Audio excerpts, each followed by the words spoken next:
나는 오늘 조금은 늦은 고백 같은 이야기를 하려 합니다.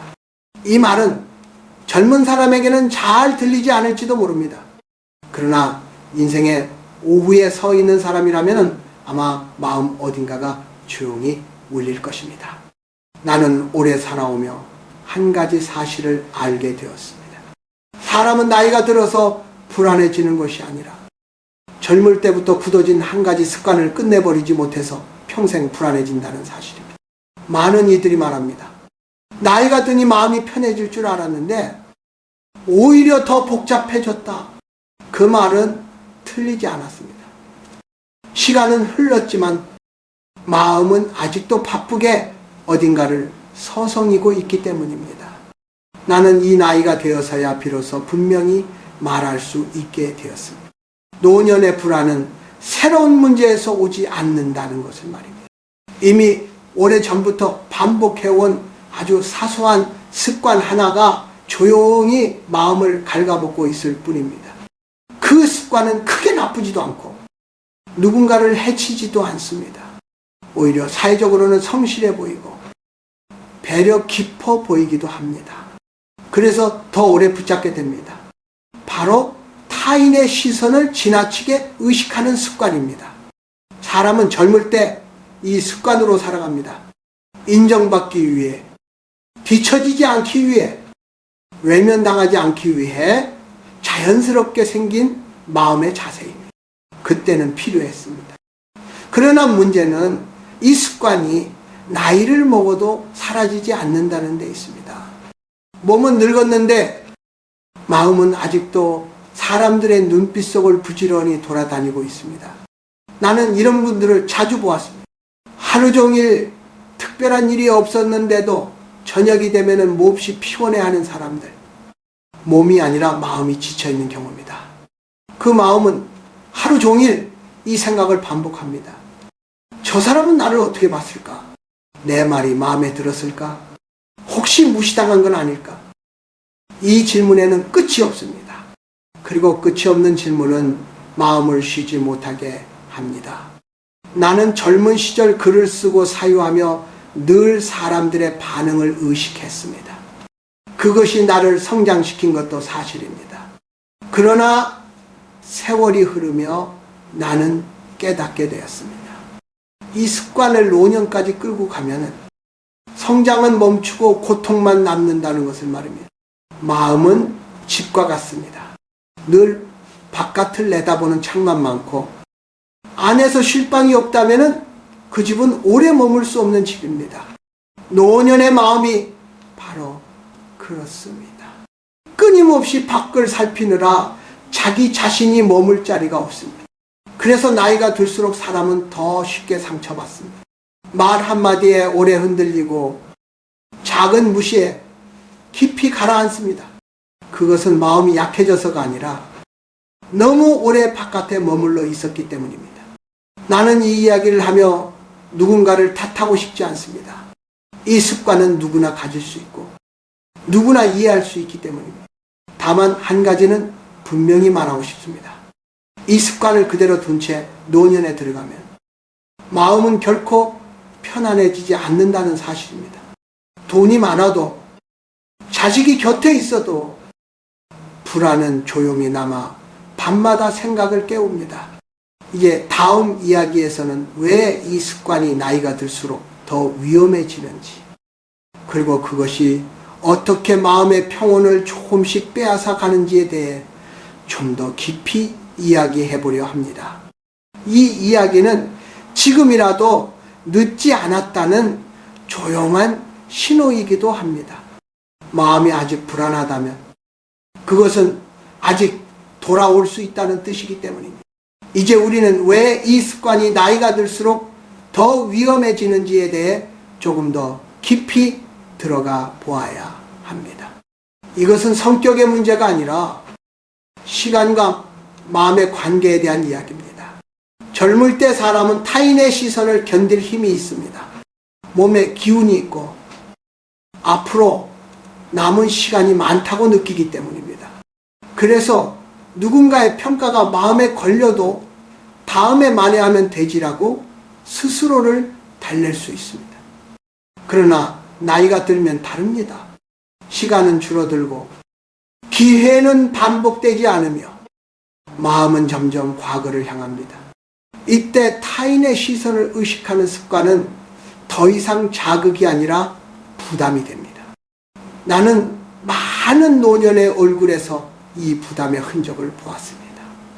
아무도 비난하지 않았는데도 스스로를 먼저 책망하는 얼굴. 누군가를 만나고 돌아온 뒤 괜히 한 말을 되짚으며 잠을 설친다는 고백들 말입니다. 그들은 말합니다. 요즘은 사소한 말도 오래 남아요. 집에 와서도 계속 생각이 돌아요. 그것은 기억력이 좋아서가 아닙니다. 마음이 쉬지 못하고 있기 때문입니다. 타인의 시선을 의식하는 습관은 마음을 늘 바깥에 세워둡니다. 문지기처럼 사람들의 표정과 말투를 살피고 의도를 해석하고 혹시 자신이 불리해지지 않았는지 계속 확인합니다. 이 상태가 오래되면 마음은 자기 자리를 잃습니다. 자기 생각인지 남의 생각인지 구분하기 어려워집니다. 그러면 사람은 자기 삶을 살고 있으면서도 늘 남의 인생 속에 잠시 머무는 느낌을 받습니다. 이것이 바로 노년에 찾아오는 깊은 피로의 정체입니다. 몸은 쉬고 있는데 마음은 계속 움직이고 있는 상태. 이 상태에서는 아무리 잠을 자도 개운해지지 않습니다. 동양에서는 오래전부터 마음을 거처에 비유해 왔습니다. 마음이 머무는 곳이 자주 바뀌면 사람은 쉽게 지칩니다. 특히 노년에는 마음이 자주 이사하면 삶 전체가 불안정해집니다. 이 어려움으로써 나는 삶과 죽음의 경계를 오랫동안 사유해 왔습니다. 그 과정에서 깨달은 것은 사람이 마지막에 가장 힘들어하는 것은 외로움보다 자기 자신과 함께 있지 못하는 상태라는 점이었습니다. 타인의 시선을 의식하는 습관은 자기를 비워두는 습관입니다. 그 자리에 남의 기준, 남의 기대, 남의 평가가 들어옵니다. 그것이 젊을 때는 성장의 연료가 되지만 노년에는 마음을 잠식하는 그림자가 됩니다. 또 하나 중요한 점은 이 습관이 두려움과 연결된다는 것입니다. 나이가 들수록 사람은 잊히는 것을 두려워합니다. 쓸모없어질까봐, 존재감이 사라질까봐 무의식적으로 더 주변을 의식하게 됩니다.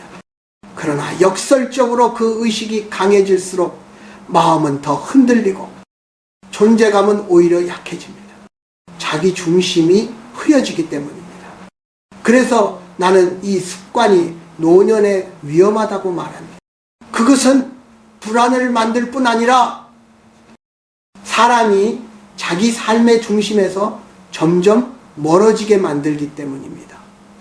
다음 이야기에서는 이 습관이 어떻게 노년의 외로움과 깊게 연결되는지, 그리고 왜 많은 어른들이 사람들 속에 있으면서도 홀로 남아있다고 느끼는지에 대해 조용히 이야기해 보려 합니다.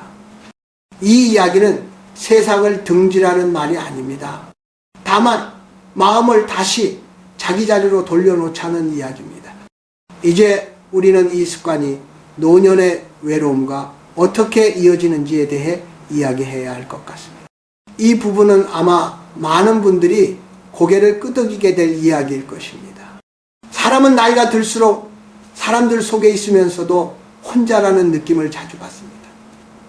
젊을 때는 혼자 있어도 덜 외로웠는데 이상하게도 나이가 들수록 사람이 있어도 마음이 허전해집니다.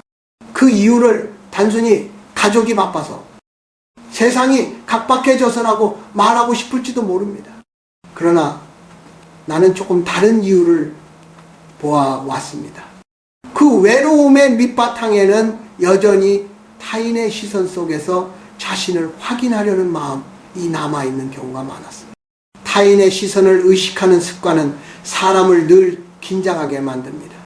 말을 하기 전에도 이 말을 하면 어떻게 볼까를 생각하고, 말을 하고 나서도 괜히 그런 말을 했나를 되짚습니다. 이렇게 마음이 늘 경계 상태에 있으면 사람과 함께 있어도 마음은 혼자 떨어져 나와 있게 됩니다. 그래서 대화를 해도 온전히 그 자리에 있지 못합니다. 상대의 말을 듣는 동시에 자기 표정, 자기 말투, 자기 위치를 계속 점검합니다. 이 상태에서는 관계가 깊어지기 어렵습니다. 깊어지지 않는 관계는 사람을 더 외롭게 만듭니다. 나는 이런 말을 여러 번 들었습니다. 사람을 만나고 오면은 오히려 더 피곤해요. 그 말 속에는 관계의 피로가 들어 있습니다. 그 피로는 사람이 싫어서 생기는 것이 아니라 자기 자신을 계속 연출하느라 지쳐서 생기는 피로입니다. 노년의 외로움은 사람이 없어서 생기기보다 자기 자신과 함께 있지 못해서 생기는 경우가 많습니다. 타인의 시선에 마음을 두고 있으면 정작 자기 마음은 돌보지 못합니다. 그 결과 사람들 속에 있어도 자기 자신은 늘 부재한 상태가 됩니다. 이 어려움으로써 나는 삶의 끝자락을 생각하며 이 점을 자주 떠올렸습니다. 사람이 마지막에 가장 견디기 힘들어하는 것은 죽음 그 자체가 아니라 자기 자신과 마주할 수 없는 상태라는 것을 말입니다. 타인의 시선에 익숙한 사람은 혼자가 되면 불안해집니다. 누군가의 반응이 없을 때 자신이 사라지는 것처럼 느끼기 때문입니다. 그래서 더 사람을 찾지만 그 만남은 불안을 잠시 미루는 역할만 할 뿐 외로움을 근본적으로 덜어주지는 못합니다. 이 습관이 오래되면 사람은 점점 자기 내면의 소리를 듣지 못하게 됩니다. 무엇을 좋아하는지, 무엇이 힘든지, 무엇을 원하는지 분명히 느끼지 못합니다. 그 대신 이렇게 해야 괜찮아 보이겠지라는 생각만 남습니다. 그때 외로움은 조용히 깊어집니다. 누구에게 말해도 온전히 전달되지 않는 느낌, 함께 있어도 닿지 않는 거리감, 이것이 노년에 찾아오는 가장 쓸쓸한 고독입니다. 나는 이 이야기를 하며 당신을 더 외롭게 만들고 싶지 않습니다. 오히려 반대입니다. 이 습관을 알아차리는 순간 외로움은 이미 절반은 풀리기 시작합니다. 왜냐하면 외로움의 원인이 밖에만 있지 않다는 것을 비로소 알게 되기 때문입니다. 다음 이야기에서는 이 습관에서 조금씩 벗어나는 방법, 그리고 어떻게 하면 마음을 다시 자기 자리로 되돌려 놓을 수 있는지에 대해 차분히 이야기해 보려 합니다. 이것은 사람을 멀리하라는 말이 아니라 자기 자신과 다시 가까워지는 이야기입니다. 이제 우리는 이 습관에서 어떻게 조금씩 벗어날 수 있는지에 대해 이야기해야 할 차례입니다. 나는 여기서 마음을 단번에 바꾸는 방법이나 생각을 완전히 멈추는 법을 말하고 싶지 않습니다. 그런 것은 젊은 날의 이야기이지 나이가 든 삶의 방식은 아닙니다. 노년에 필요한 변화는 혁명이 아니라 이동에 가깝습니다. 마음의 자리를 조금 옮기는 일 말입니다. 타인의 시선을 의식하는 습관에서 벗어나기 위한 첫걸음은 생각을 없애려는 것이 아니라 생각의 주인을 바꾸는 것입니다. 지금까지 우리는 사람들이 나를 어떻게 볼까를 먼저 생각해 왔습니다. 이제는 나는 지금 어떤 상태인가를 먼저 묻는 연습이 필요합니다. 이 질문은 아주 단순해 보이지만 마음을 안으로 돌리는 중요한 문이 됩니다. 밖을 향하던 시선을 잠시 접고 자기 안에 머무는 연습 말입니다. 두 번째는 설명하지 않는 용기입니다. 나이가 들수록 우리는 자주 설명합니다. 왜 그렇게 말했는지, 왜 그런 선택을 했는지, 왜 지금 이런 상태인지 말입니다. 그러나 모든 설명은 타인의 판단을 전제로 합니다. 이 어려움으로써 나는 이 나이에 이르러 한 가지를 분명히 알게 되었습니다. 설명하지 않아도 존재는 사라지지 않는다는 사실입니다. 설명을 줄이는 순간 마음은 훨씬 조용해집니다. 세 번째는 타인의 반응을 끝까지 따라가지 않는 연습입니다. 누군가 무심한 말을 했을 때 그 말에 끝까지 상상하지 않는 것. 저 말에 어떤 뜻이 있었을까라는 생각을 거기서 멈추는 것입니다. 이것은 무시가 아니라 자기 보호입니다. 노년의 마음은 젊은 시절보다 훨씬 섬세합니다. 모든 자극을 다 받아낼 필요는 없습니다. 네 번째는 침묵을 불안해하지 않는 것입니다. 타인의 시선을 의식하는 사람은 침묵을 두려워합니다. 아무 말도 하지 않으면 자신이 지워질 것처럼 느끼기 때문입니다. 그러나 침묵은 사라짐이 아니라 머챈입니다. 침묵 속에서 마음은 비로소 자기 소리를 냅니다. 그 소리는 늘 옳거나 분명하지 않을 수도 있지만 그것이 바로 자기 자신의 목소리입니다. 마지막으로 중요한 것은 하루의 끝을 타인의 얼굴로 마무리하지 않는 것입니다. 잠들기 전 누군가의 말이나 표정이 머릿속을 맴돈다면 그날의 마음은 밖에서 끝난 것입니다. 그 대신 하루 중 가장 사소하지만 자기 자신이 느꼈던 순간 하나를 떠올려 보십시오. 햇빛, 따뜻한 차 한 잔, 잠시 스친 바람, 그것들은 타인의 시선과 무관하게 당신에게 주어진 것들입니다. 그 순간을 붙잡는 연습이 마음을 안으로 데려옵니다. 나는 이것을 노년의 수행이라고 부르고 싶습니다. 산에 들어가지 않아도 특별한 깨달음을 얻지 않아도 가능한 수행 말입니다. 그저 마음을 남에게서 조금씩 되찾는 일입니다. 다음 이야기에서는 이렇게 마음이 자기 자리로 돌아왔을 때 왜 삶의 끝자락에서 비로소 평온이 찾아오는지, 그리고 그 평온이 죽음을 어떻게 다르게 보게 만드는지에 대해 마지막으로 이야기해 보려 합니다. 마음이 돌아올 자리를 찾으면 인생의 오후는 생각보다 훨씬 조용하고 따뜻해질 수 있습니다. 이제 이 이야기를 조용히 마무리할 시간입니다. 나는 오늘 삶을 바꾸라는 말을 하지 않았습니다. 생각을 완전히 버리라고도, 세상과 거리를 두라고도 말하지 않았습니다. 다만 마음을 어디에 두고 살 것인가에 대해 함께 생각해 보자고 했을 뿐입니다. 사람은 나이가 들수록 몸보다 마음이 먼저 지칩니다. 그 이유는 분명합니다. 몸은 쉴 줄 아는데 마음은 오랫동안 쉴 줄을 배우지 못했기 때문입니다. 특히 타인의 시선 속에서 오래 살아온 마음은 혼자가 되어도 여전히 바깥을 향해 서성입니다. 이 어려움으로써 나는 생과 사의 경계에서 이 모습을 자주 떠올렸습니다. 사람이 삶의 끝자락에서 가장 후회하는 것은 더 가지지 못한 것이 아니라 자기 자신과 함께 있지 못했던 시간이라는 사실을 말입니다. 타인의 눈에 비친 나로 평생을 살아온 사람은 막상 혼자가 되면 자기 얼굴을 알아보지 못합니다. 그때 불안은 자연스럽게 찾아옵니다.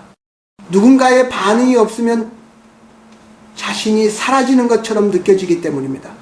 그러나 진실은 그 반대입니다. 타인의 시선을 내려놓을수록 자기는 더 분명해집니다. 말수가 줄어들고 설명이 사라지고 침묵이 길어질수록 마음은 비로소 자기 집으로 돌아옵니다. 노년의 평안은 무언가를 이겨내서 얻는 것이 아닙니다. 버텨서도 증명해서도 얻을 수 없습니다. 그것은 더 이상 쫓아가지 않을 때 조용히 찾아옵니다. 남의 생각, 남의 평가, 남의 기준을 말입니다. 나는 많은 어른들의 마지막을 지켜보았습니다. 그중 얼굴이 편안했던 사람들은 대체로 공통점이 있었습니다. 그들은 말하지 않았습니다. 사람들이 나를 어떻게 기억할까? 대신 이렇게 살았습니다. 오늘 내가 나로 있었는가? 그 질문 하나로 그들의 하루는 충분했습니다. 그래서 밤이 깊어도 마음은 잠들 수 있었고 아침에 와도 불안이 먼저 일어나지 않았습니다. 혹시 지금 마음이 자주 흔들린다면 나는 이렇게 말해주고 싶습니다. 그것은 약함이 아닙니다. 그동안 너무 오래 밖에서 살았다는 신호일 뿐입니다. 이제는 돌아와도 됩니다. 돌아온다는 것은 세상을 버리는 것이 아닙니다. 사람을 멀리하는 것도 아닙니다.